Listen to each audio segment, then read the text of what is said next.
All right, guys, I'm on the US dollar, Canadian dollar, 15-minute chart, and I'm about to enter into a buy trade. So let's do that.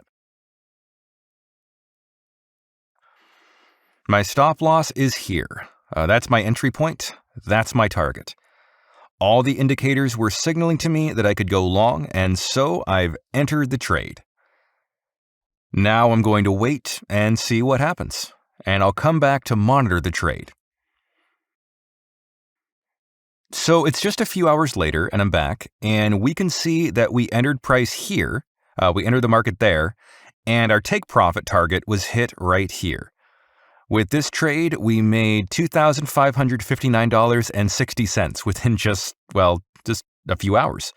A nice, simple trade. Thanks for watching.